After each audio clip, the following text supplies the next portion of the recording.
जिन्वन्दना। ओम नमः सिद्धेभ्यः।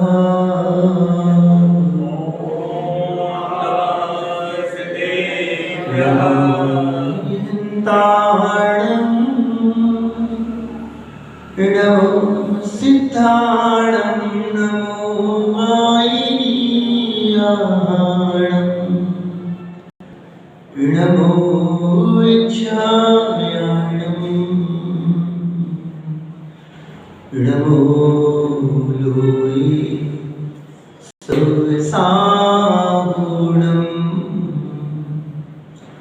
ईश शुराशुरमणिसिन्धुबन्धितं धोतिघातिकं मलम् प्रणमामि वट्टिमाणं तीर्थं शिखरतारम् तीर्थं शिखरतारम्। पंचप्रविष्टि भगवान 24 तीर्थंकर देवादिश्री रामकृष्ण देव स्वामी देवादिश्री रामकृष्ण देवादिश्री लक्ष्मी ईश्वर भगवान अंतिम तीर्थेश प्रमावी शांति परम पूज्य मुनि कुंजराचार्य भगवान आदि सागर महाराज की परम पूज्य तीर्थक सर्वराज महावीर कृति महाराज की परम पूज्य वासद नागराज विमल सागर महाराज की परम युग से तपस्वी सम्राट सुनील चक्रवर्ती सागर महाराज की परम पूज्य युग से वर्तमान के वर्तमान अध्यात्म सरोवर के राजा सुनील सागर महाराज की 3 कम 9 करोड़ विराजों की द्वादशांग जिन्वाणी माता की जय। बोलो मणि से भगत संघ जी महाराज की जय। बोलो मणि संघ की जय। जयकारा गुरुदेव का जय जय गुरुदेव।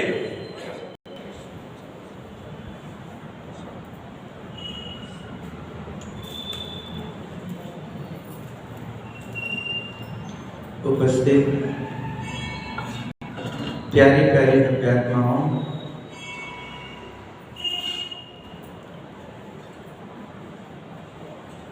बैर विरोध करना अच्छा नहीं।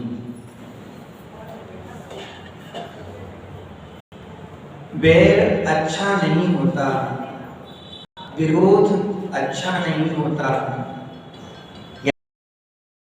यानी उन क्षणों को निहारो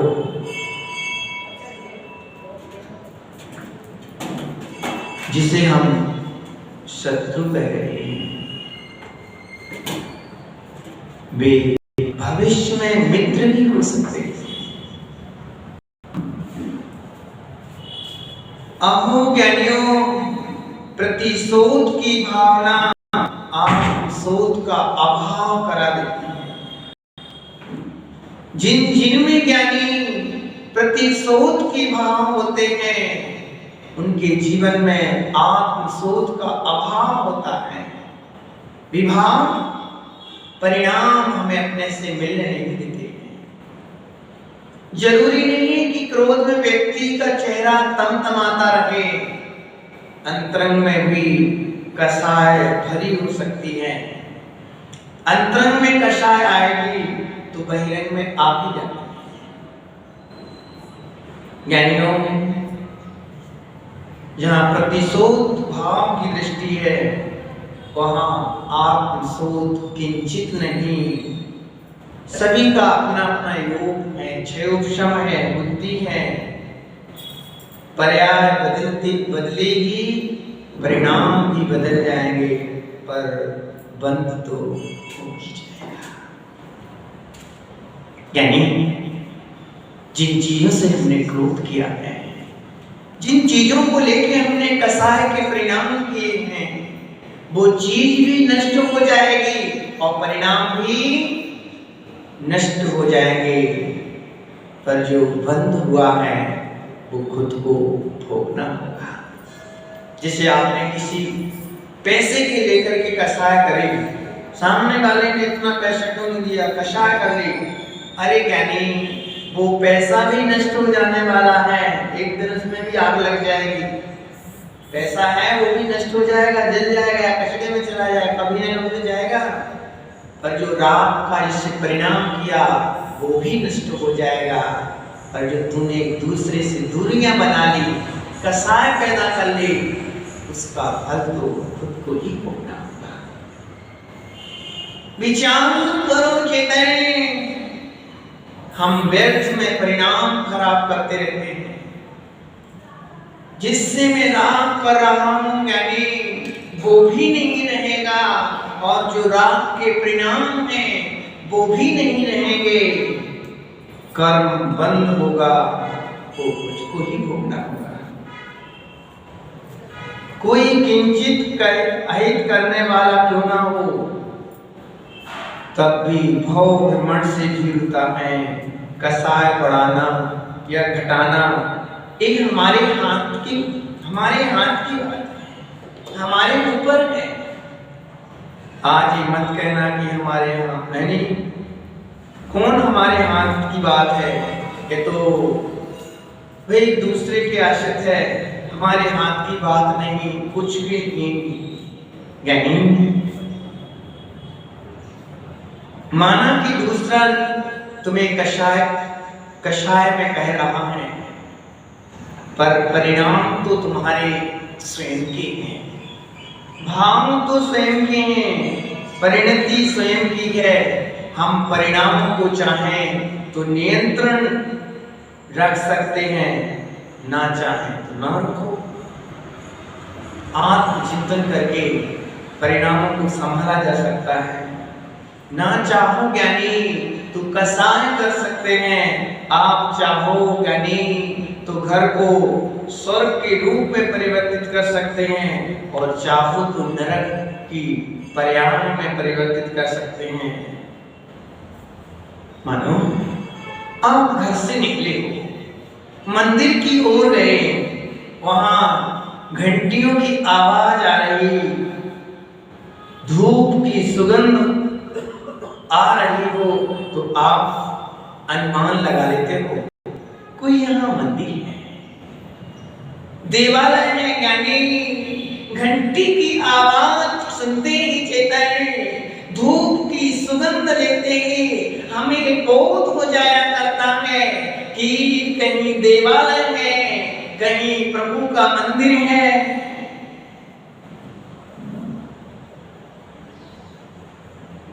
यानी साधन से साध्य का ज्ञान हो जाता है।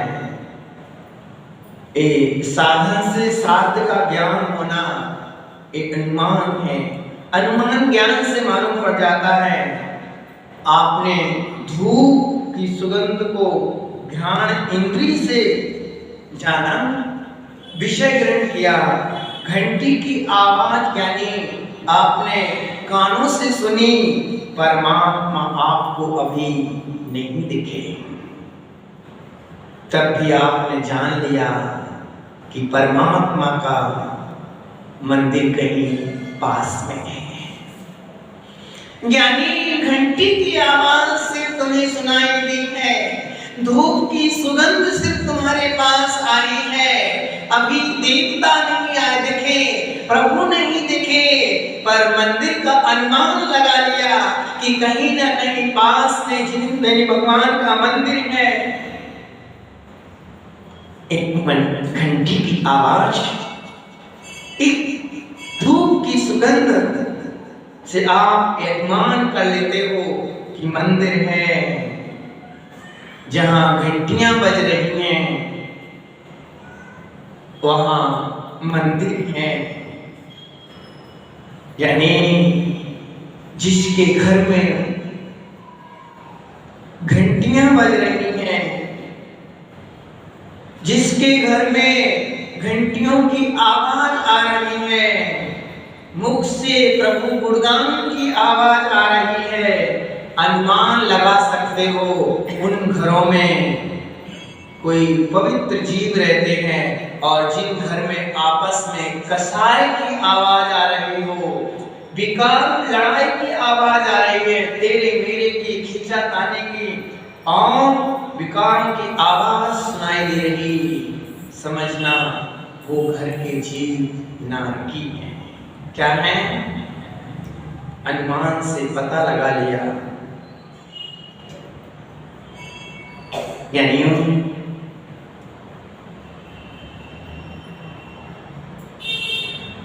यह जीव अपने शुद्ध आत्मा का संवेदन न करने के कारण उपार्जित कर्मों द्वारा यह प्रतिक्षण उत्पन्न किया जा रहा है। नए नए विकार इसमें उत्पन्न हो जाते हैं।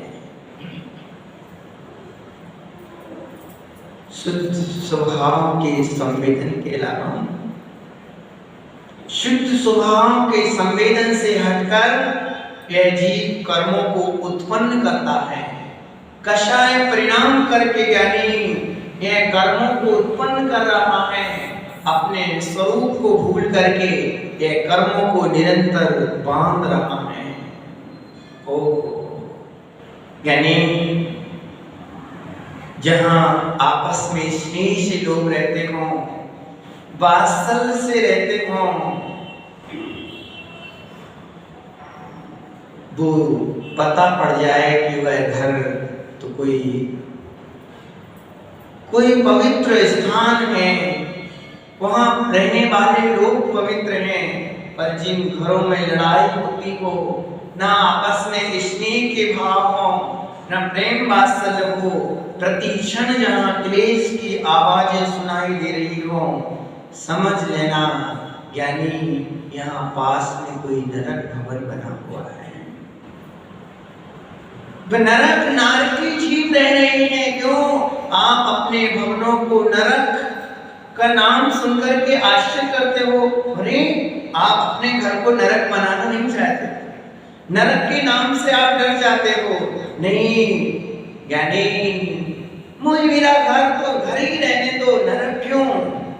पर चेतन, जिस घर में तत्व ज्ञान नहीं किया जाता है, आत्म तत्व की चर्चा नहीं की जाती है, शुद्धात्मा की आराधना नहीं की जाती है, एक शुद्धोपयोग ही यानी हमारा सहारा है। जहाँ शुद्धोपयोग की भावना नहीं की जाती है, वो घर क्या, वो तो शमशान है। अभी सुबह के स्वाध्याय में कितनी अच्छी बात कही थी। हो सकता है बाबा सबके लिए कही हो, सिद्धों के लिए थोड़ी कही गई है, वो तो शुद्ध हो चुके हैं। शुद्ध जीवात्माओं के लिए बातें नहीं कही गई, जो अशुद्ध है उनके लिए बात कही है। अब आप लोग अशुद्ध हो कि शुद्ध हो? महाराज हम तो बिल्कुल शुद्ध हैं। ये बातें तो भगवान के लिए कही जाती हैं, यानी जो शुद्ध हो चुके उनके लिए कोई उपदेश नहीं। जो शुद्ध होना चाहते हैं, शुद्ध संसार में है भी और शुद्ध होना चाहते हैं, उनके लिए उपदेश है। तो आचार्य भगवान कह रहे हैं कि बहुत अच्छी बात कही। क्या कही? कि जिस घर में क्या कहा, दान नहीं दिया जाता है, उस घर के लोग, गीदड़ लोग होते हैं, गिद्ध पक्षी मांस के टुकड़े पर दौड़ते हैं, यूं यूं यूं एक चारों ओर से दौड़ते हैं, ऐसे ही हमारा दृढ़ उसके समान है, सिर्फ गीदड़ों की टोली के समान है। क्यों? जिसके घर में भोजन तो बन रहा है, पर सुपात्र को आहार नहीं दिया जा रहा है, वहां का वो स्थान शमशान है, वहां रहने वाले बेहतर के समान है। अब आचार्य महाराज ने कैसे अनुमान लगा लिया कि बेहतर के समान है? शमशान क्यों? शमशान ने लगा लिया कि भाई एक भी दिन साधु महाराज नहीं आए इनके घर पर, जिनके घर पर साधु चारित्रवान संयम की आराधना करने वाले नहीं आते हों, वो घर नहीं, वो शमशान है, वहां रहने वाले मुर्दे के समान है। जहां लोग यानी आपस में लड़ते हो, कसाई करते हो, आपस में एक दूसरे के प्रति जेलसी रखते हो, समझना नरक भवन है। पर आप अपने घर को भवन नाम अच्छा पसंद करते, पर नरक भवन अच्छा पसंद। घर पे लिखते हो ना, ए बिला वो बिला, एक घर भवन लिखते हो, बहुत अच्छे से नाम लिखते, सर्वार सिद्धि भवन। ओ नाम तो नाम क्या सुंदर दिया है, सर्वार सिद्धि भवन। और काम कोई सर्वार सिद्धि जैसे नहीं। काम तो वही राग देश, सर्वार सिद्धि के देव भोगकारी होते हैं। वो मुनि मन की साधना करके वो वहां पहुंचते हैं। जो तो अधूरे रह गए, एक पूर्ण केवल ज्ञान नहीं हो पाया, तो प्रशस्त आपके वो कहने का मतलब सर्वार सिद्धि में और एक भाव के बाद वो भगवान बनने वाले निश्चित हुए। ऐसे पवित्र आत्मा हम अपने भवन का नाम रख लेते हैं सर्वार सिद्धि भवन, और घर में भोजन के टुकड़ों पर यूं टूट पड़ते हैं, यूं गिद्ध जैसे। भावना नहीं होती है दान करने की। अहो ज्ञानी हो, अपने घर को भवन रहने दो, भवन भवन रहने दो चेतने, भवन को नरक भवन मत बनाओ, नरक भवन मत बनाओ। जिन घरों में विकार किए जाते हैं, अन्याय अत्याचार किए जाते हैं, जिन घरों में सिर्फ स्वार्थ ही नजर आता हो, चारित्रवानों का आदर नहीं किया जाता हो, वो भवन नहीं, यानी वह तो शमशान के समान है। अभी अपन किसी घर को बोल दें क्या बढ़िया शमशान बनाया आपने, महाराज क्या बात करते हो, जरा सोच समझ के बोला करो। क्या बोला आपने, शमशान, यानी मैं क्या बोलूं, आपकी करनी, आपकी प्रवृत्ति, आपका स्वभाव ही बोल रहा है। आपकी लिप्सा, आपकी वासना, आपकी परस्पर में द्वंद्वता, कसाय के परिणाम ये आपके भवन को भवन नहीं रहने दे रही है। ये तो आपका विशेषण लग गया कि नर की भवन, नरक भवन, यानी हमारे परिणाम मंगलमय हों।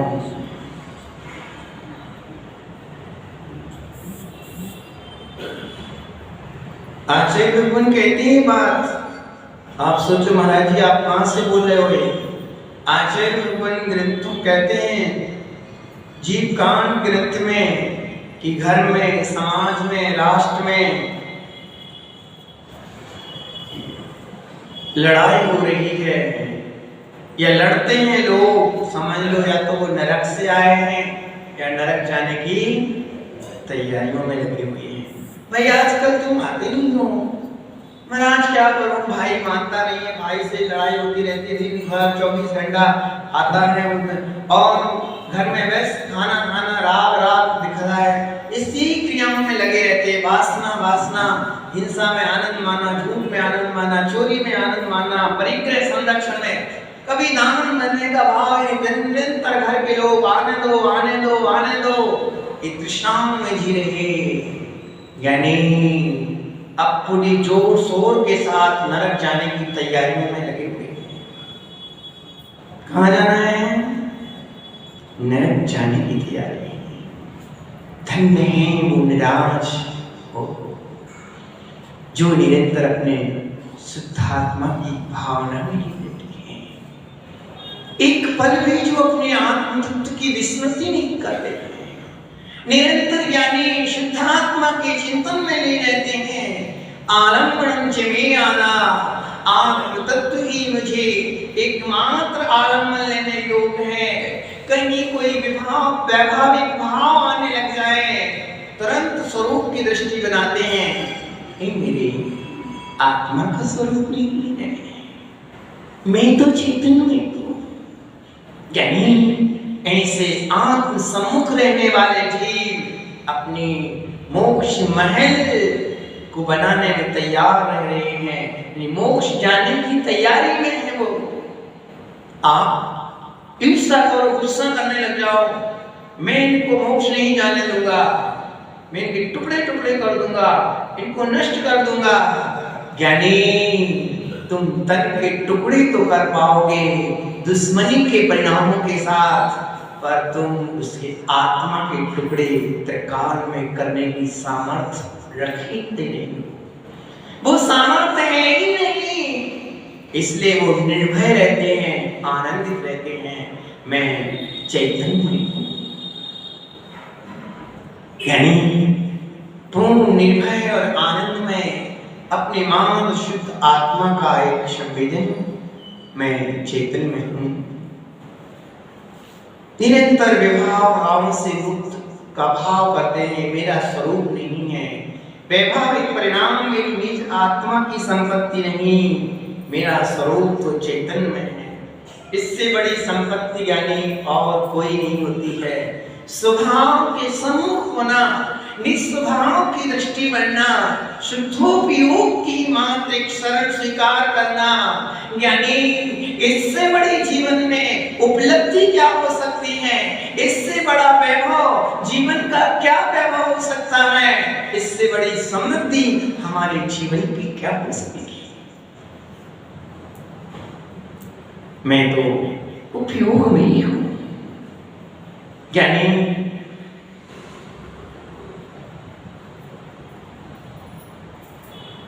नार के जीव 24 घंटा लड़ते हैं, 1-2 घंटा नहीं। जब भी जाओ, कभी नरक जाना होगा, देखना वहां मेरे मनुष्य लोक में तो इतना कोई लड़ता नहीं है।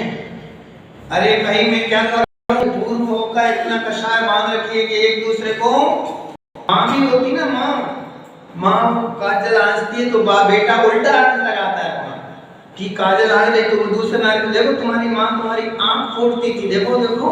यानी उसके विभंगावादी ज्ञान, खोटा ज्ञान, विपरीत ज्ञान होता है, उल्टा उल्टा अर्थ लगाते हैं। यानी वहां उल्टा ही समझ में आता है। वहां और अच्छी पैसे मन में, आपको यहाँ शस्त्र लेना खरीदना हो तो पैसा खर्च होता है, वहां पैसा भी नहीं लगता है। बस जैसे ही वहां होगे, शस्त्र हाथ में आता है, एक दूसरे को मारना शुरू कर देते हैं। यानी अब वो नारकी कह रहे हैं, मैं क्या करूं, एक दूसरे मर रहे हैं, एक दूसरे को मार रहे हैं, दुख दे रहे हैं।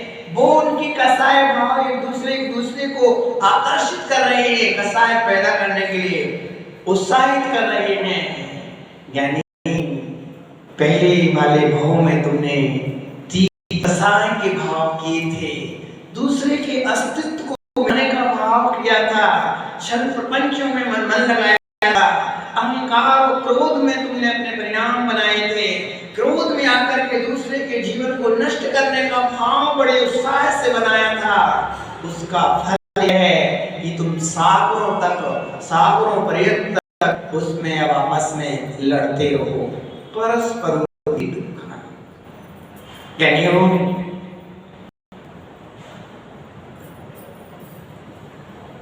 यह संसारी जीव शुद्ध आत्मा का संवेदन न करने के कारण उपार्जित कर्मों के द्वारा यह विकार प्रतिक्षण उत्पन्न कर रहा है।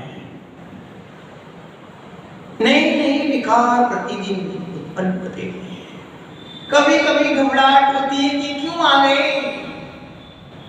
यानी मेरा लक्ष्य में अभी वो नहीं आया है। जिस शुद्ध आत्मा का लक्ष्य हो जाए जिस समय, तो विकार आना बंद हो जाए। लक्ष्य यानी शुद्ध आत्मा का आया नहीं, शुद्ध स्वरूप को ध्याया नहीं, उद्देश्य ही नहीं बना, तो नए विभाव आ रहे हैं, नए विभाव। एक विभाव गया तो दूसरी का शायद तैयार। एक चीज का आकर्षण खत्म हुआ फिर दूसरी वस्तु का आकर्षण तैयार। नए विकार उत्पन्न होते हैं। शुद्ध आत्मा की संवेदन से हटकर यह कर्मों को उत्पन्न करता है। क्या करता है? कर्मों को उत्पन्न करता है। यानी यह जीव जब अपने से दूर हो जाता है तो निरंतर कर्माश्रम ही चलते रहते हैं। वो दिन कब आएंगे अपने कर्माश्रम से हम मुक्त होंगे, निरोध होगा, उनके बंधन से मैं दूर होगा और शिवाम की आराधना में लीन होगा। यानी भावना तो कम से कम इस भाव में करो कि वो दिन कब आए जब मैं अपने जानन स्वभाव में ही मात्र हूं।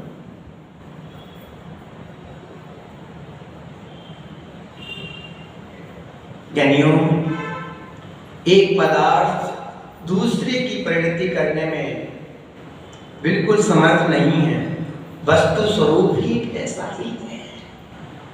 आप सोचो कि मेरे चिंतन के माफिक दूसरा बदल जाए, मेरी सोच की माफिक दूसरे में परिवर्तन आ जाए, ये सोच लेना ज्ञानी। तुम सोच तो सकते हो पर वो बदले एक कोई नियम नहीं है। क्यों?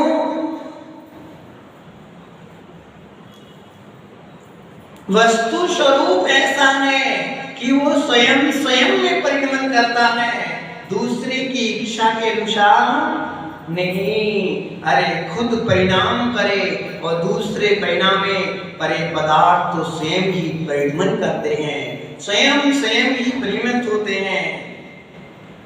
यानी व्यवहार से कहा जाता है कि जीव कर्मों को उत्पन्न करता है, तो भी निश्चय से यहाँ कहा जाता है नर नारक आदि पर्यायों के रूप में उत्पन्न नहीं होता है। कर्म जैसे करता है वैसे पर्यायों में जीव जन्म लेता है। यह जीव न कर्म नो कर्म आदि को उत्पन्न करता है, पदार्थ एक ही है, वह है प्रतिक्षण परिणमता रहता है।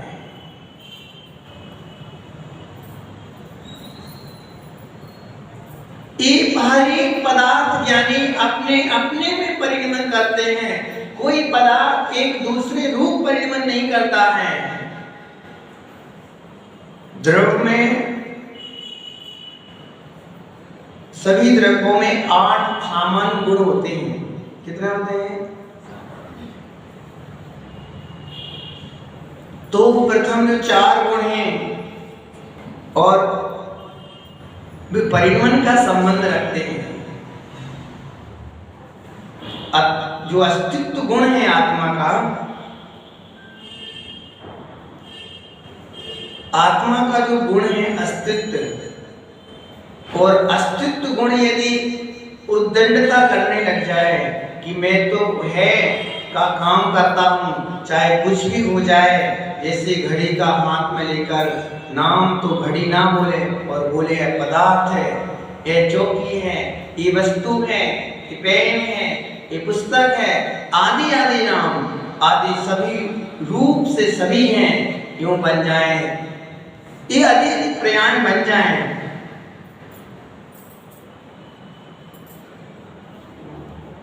हम तो हैं का अधिकार मिला है, यानी वस्तु है। अस्तित्व गुण से क्या है? उन्हें है का अधिकार मिला है। उसकी उद्दंडता रोकने के लिए वस्तुत्व गुण है, यह है किंतु अपने स्वरूप से है। वस्तुत्व गुण क्या है? कि है पर वो अपने स्वरूप से है, पर रूप से नहीं। यानी तुम्हारी आत्मा है पर रूप कभी नहीं। तो द्रव्यत्व गुण कहता है कि प्रत्येक पदार्थ समय परिणमन करते रहते हैं, हर एक पदार्थ को प्रत्येक समय परिणमन कर, तो परिणमन का आधार पाकर के पदार्थ यदि ऐसे दृढ़ता का परिणाम करने लगे, मैं तो परिणमन करूंगा, किसी भी रूप में करूंगा। अरे भाई मैं परिणमन करूं, टेबल बन जाऊं, कुर्सी बन जाऊं, इंसान बन जाऊं, देव बन जाऊं, किसी भी रूप में मैं शेर बन जाऊं, गधा बन जाऊं, कुछ भी बन जाऊं, भाई वो दंड करें कि मैं तो परिणमन करना मेरा आत्मा का स्वरूप है। यानी ऐसी उद्दंडता से तो शून्य हो जाएगा। उद्दंडता को रोकने के लिए आत्मा एक द्रव्य में एक गुण है अगुरु लघुत्व गुण। हम परिणमे जरूर पर अपने स्वरूप में ही परिणमे, पर रूप में नहीं परिणते। इन चारों गुणों ने मिलकर के यह सिद्ध कर दिया कि प्रत्येक पदार्थ और परिणमते रहते हैं। प्रत्येक पदार्थ में पर परिणमते रहते हैं। ज्ञानियों, कोई सोचने लग जाए कि मैं अमुक की खबर दूंगा, मैं अमुक की यदि खबर ना दूं, उसके बारे में ना सोचूं, क्यों तो मिट जाएगा। यह भ्रम है ज्ञानी, एक ज्ञानता है। एक खबर ले ना ले, उसमें स्वयं का परिणमन इसका स्वतंत्र है। दूसरे जीव तो अपनी सत्ता से जीते हैं, वह सदैव हैं, सदैव रहेंगे भी। आप किसी जीव का ख्याल नहीं रखो तो क्या वो जीव का अस्तित्व मिट जाएगा? ज्ञानी द्रव्य सत स्वभाव वाला है, उसका अस्तित्व तुम्हारे ख्याल रखने पर नहीं बना रहेगा। और यदि नहीं बना है, आप सोचो कि मैं ख्याल कर रहा हूं इसलिए उसका अस्तित्व है, यानी वो तुम्हारे अस्तित्व ना रहे, तुम्हारे ख्याल ना रखने पर उसका अस्तित्व मिट नहीं जाएगा। पदार्थ सत स्वभाव वाला है। यह आत्मा शुद्ध निश्चय से कर्मों को ग्रहण नहीं करता है। इतनी बात नहीं, व्यवहार से भी यह कर्मों को उत्पन्न नहीं करता, किंतु निमित्त मात्र पा करके कर्म बन जाते हैं। ये निमित्त नैमित्तिक संबंध भी है, उसी का ही तो सब जंजाल हो रहा है।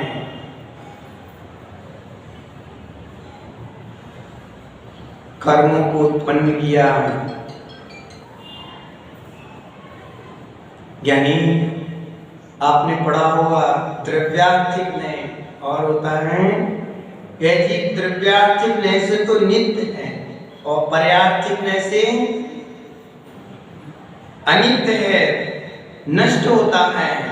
निश्चय न्याय से तो नित्य और व्यवहार न्याय से उत्पन्न होता है, नष्ट होता है।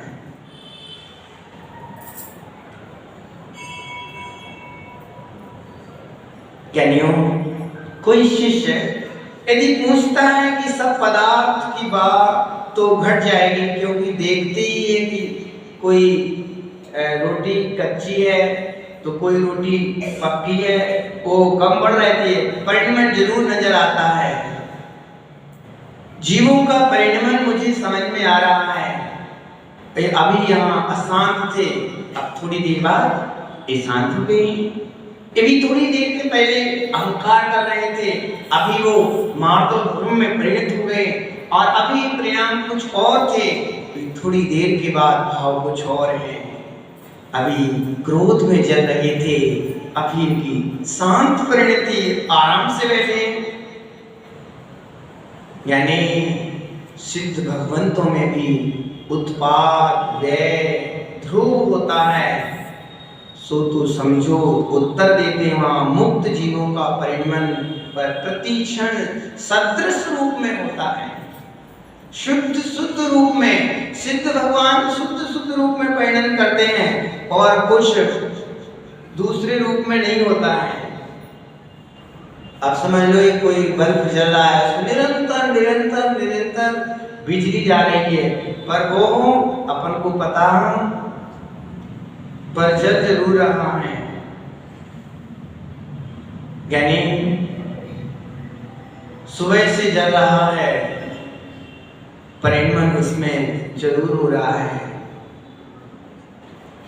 नवीन कार्य कर रहा है, सुबह से जला अभी तक नवीन का, फिर भी शंका खड़ी है कि इतनी देर से जल रहा है पर इसमें कुछ कम तो हुआ ही नहीं। सुबह से जल रहा है, अभी तक इसमें कुछ कम होने की बात ही नहीं आ रही है। यानी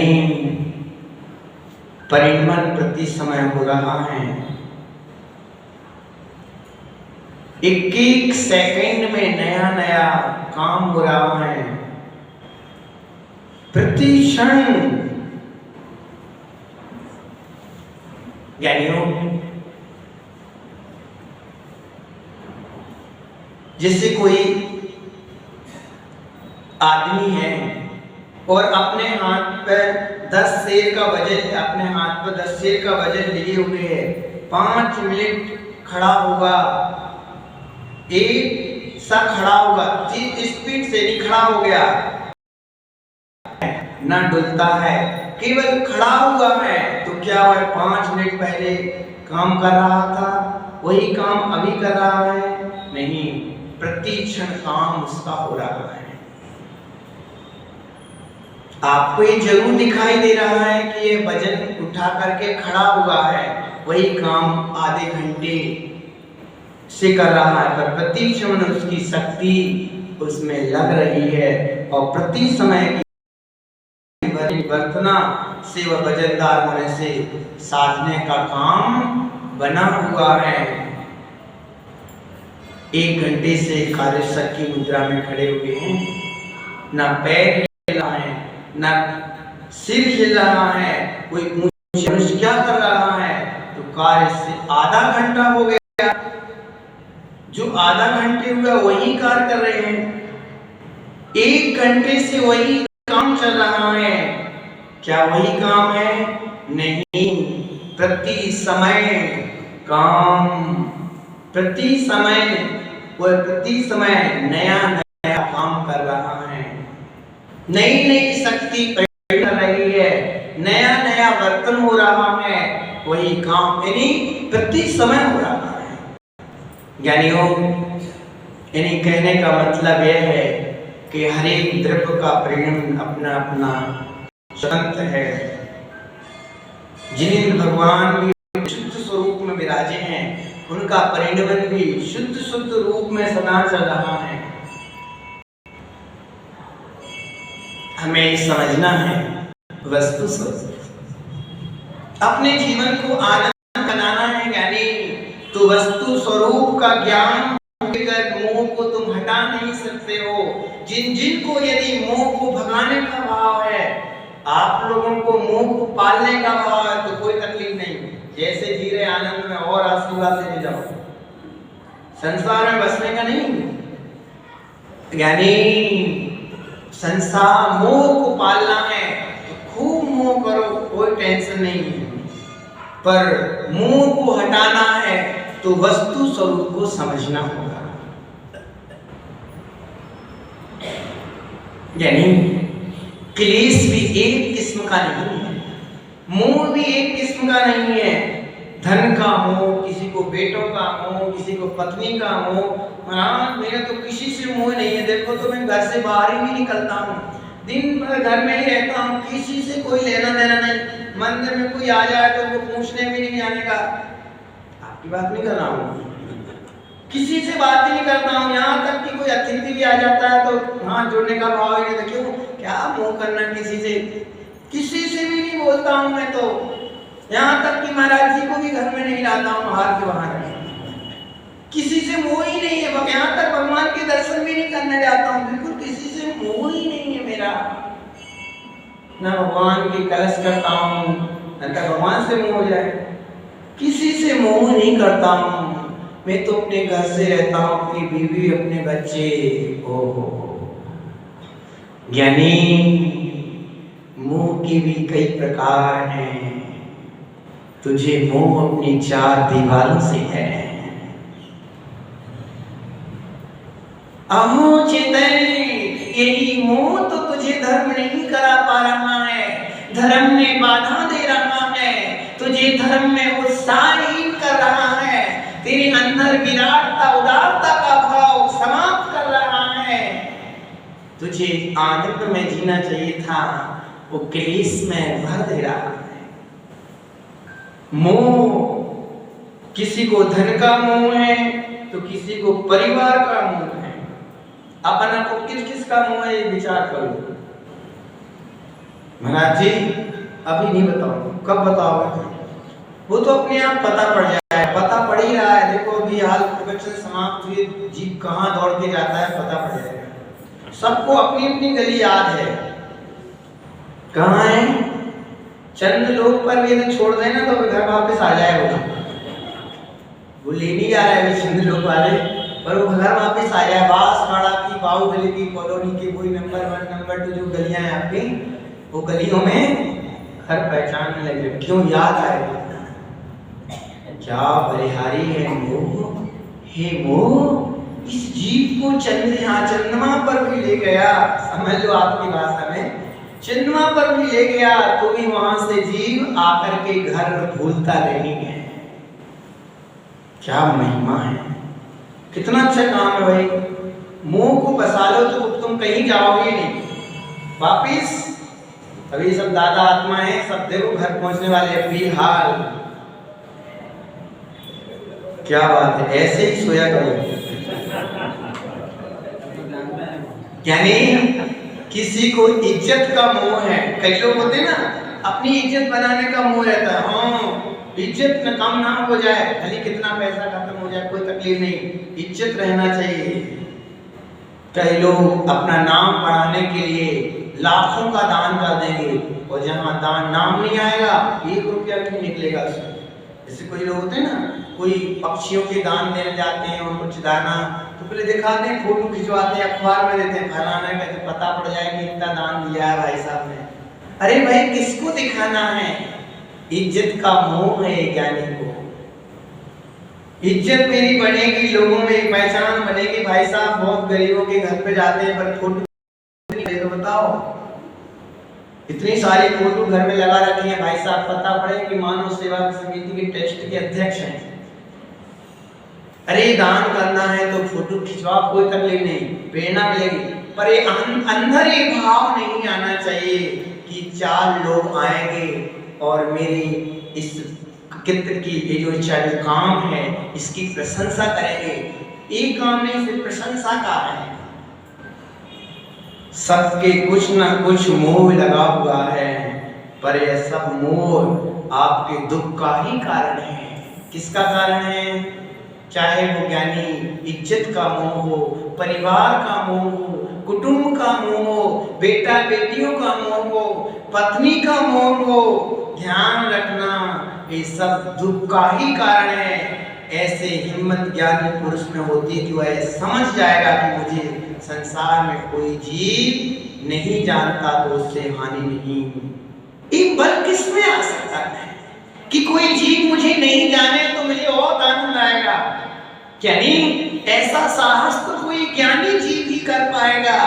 कोई आत्मज्ञानी, कोई भेद विज्ञानी ही जीव ऐसा निर्णय कर पाएगा कि मुझे कोई लोग जाने ना जाने, मुझे कोई तकलीफ नहीं। इतना दान दिया, अरे कोई पता नहीं।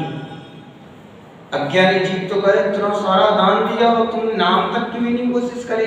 अरे भाई 1 लाख रुपए देता है, उसके बढ़िया बढ़िया पोस्टर लग जाते हैं, बड़े बड़े हो गए। अरे तूने तो करोड़ रुपए दान दिया और तेरा तो ज्ञानी इससे प्रेरणा भी मिलती है। वो खुद के भाव नहीं होना चाहिए, दूसरे कोई कर रहा बात अलग है। जैसे तुमने दान दिया, भक्ति से तुम्हारा नाम ले रहे हैं मन से, तो क्योंकि आप उदारता का ले रहे हैं, पर आप उसमें लीन हो गए। हैं इतनी बड़ी सभा में प्रवचन सुनने आए थे, भाई साहब ने इनका नाम लिया, ठिकाने का नाम लिया और मेरा तो नाम, आप तो पूछो मत, बाहर निकलने में सभा समाप्त होते ही युद्ध तैयार, बात युद्ध तैयार। हम दिख नहीं रहे थे, इतने बड़े अलग से कपड़े पहने हुए थे, बड़े अलग से टायर को जमक में, और आप बैठे हुए बैठे पड़ोसी के आसपास, पीछे वाले रहने वाले पंक्ति वाले का नाम लिया, मेरा नाम नहीं लिया। ज्ञानी ये मोह ही ये द्वंद्व तैयार कर रहा है। कौन कर रहा है? पर ज्ञानी, आत्मज्ञानी में वो साहस होता है, आत्मज्ञानी में वो साहस होता है कि वो दान करके भी अपनी प्रशंसा को सुनना नहीं चाहता। वो ज्ञानी होगा वो जीव संसार में कोई भी जीव नहीं जाने यानी अपनी प्रशंसा ना सुने। मेरी बाहर की इस प्रशंसा में मुझे कोई लाभ नहीं, मेरा लाभ तो मेरे स्वरूप की प्राप्ति में है। कितना बड़ा हो निर्णय है उस ज्ञानी का, मेरा लाभ तो मेरे स्वरूप की प्राप्ति में है। एक बाही सुनने से क्या, मोहियों के द्वारा थोड़ी प्रशंसा के शब्द उच्चारण सुन लिए तो भाई साहब लाखों टिड्डियां निकाल के फेंकने लग जाते हैं। भाई साहब तूने तो मेरा नाम लिया, क्या बढ़िया कि आपको कोई तकलीफ हो तो बताना, आधी रात को टेंशन नहीं बढ़ रहा है, जितने पैसे हम सारी व्यवस्था कर देंगे। और मालूम पड़ा महाराज जी आए हैं तो चौका लगा के पूछना पड़ रहा, भाई साहब चौका लगाओगे? अभी काम चल रहा है। अरे मैंने ऐसा हो रहा है, ऐसा क्यों? अभी बहाना, क्योंकि उससे नाम नहीं होगा। क्या नहीं होगा? हाँ, ये खतरनाक है मोह, यानी अच्छों को डुबा देता है। धन्य है जिनको नाम की चाह नहीं, मात निज रमणी निज आत्म तत्व की ही धुन है। धन्य है वो ज्ञानी, ज्ञानी की असोच, धन्य है ज्ञानी का मंगलमय अभिप्राय, जो ज्ञानी इतनी सब उपलब्धियों पर भी वो एकमात्र निर्णय पर है, मुझे तो अपने स्वरूप की प्राप्ति ही प्रिय है, कुछ भी नहीं। आप भी धर्म ध्यान कर रहे हैं, किसके लिए कर रहे हो? सच में बताओ। स्वरूप की प्राप्ति के लिए किए जाते हैं। अब किसी को महाराज बांसवाड़ा वालों को स्वरूप की प्राप्ति नहीं करना है, जैसे महाराज तो कितने आ जाओ, आप तो कोई उपाय ऐसे बताओ पैसे कमाने के, तो पूछो ही मत। ज्ञानी धन्य है वो जीव तीर्थंकर भगवान, जिनको निज आत्मा की स्वरूप की प्राप्ति इतना निर्णय हो गया। तीर्थंकर जैसा पदधारी जीव बहुत पुण्याई जिसके पास है, यानी ऐसा जीव जिस पुण्य को ठुकरा के आ जाता है, मात्र एक स्वरूप की प्राप्ति का प्रेम है। मुझे तो अपने आत्म स्वरूप को पाना है, माँ का मोह भी छोड़ा है। यानी उन तीर्थंकर भगवंतों ने बड़े बड़े महल भी छोड़े हैं, इंद्रों के द्वारा सेवा भी छोड़ी है, और कितना दुनिया का श्रेष्ठ सुख वो भी छोड़ा है, मनोहर सुख भोग यानी वो भी छोड़े हैं। और क्या पाया? मात्र एक लगन, मुझे स्वरूप को पाना है। आप लोग जैसे कोई भगवान के पास जाओ तो आकुलता हो जाए, वो इसलिए हो सकता है भगवान अभी आपके बीच में नहीं है। अरे ओ भगवान कैसे हो, क्या हो गया, इनको दिमाग खराब तो नहीं हो गया? इतना बड़ा वैभव छोड़ के जा रहा है मेरे घर में, तो मेरे लिए मिल जाए तो कितना अच्छा हो जाए। एक दूसरे के त्यागी चीज को देखकर कैसा ये व्यक्ति को हो क्या गया है, सब कुछ त्याग के जा रहा है। आप अपने दिमाग से उसके बारे में कुछ ना कुछ सोचते रहते हो, पर धन्य है। ओहो कितना बड़ा मनोबल होगा ज्ञानी का कि राजपाट यूं पड़ा हुआ है और कैसी ऊंच क्रियाएं कर रहे हैं, आत्म ध्यान में लीन है। ध्यान आत्म राम का हाथ में पीछी कमंडल, क्या हाथ में पीछी कमंडल, ध्यान आत्म राम का, सारी विभूति को छोड़ के ज्ञानियों समय हो रहा है।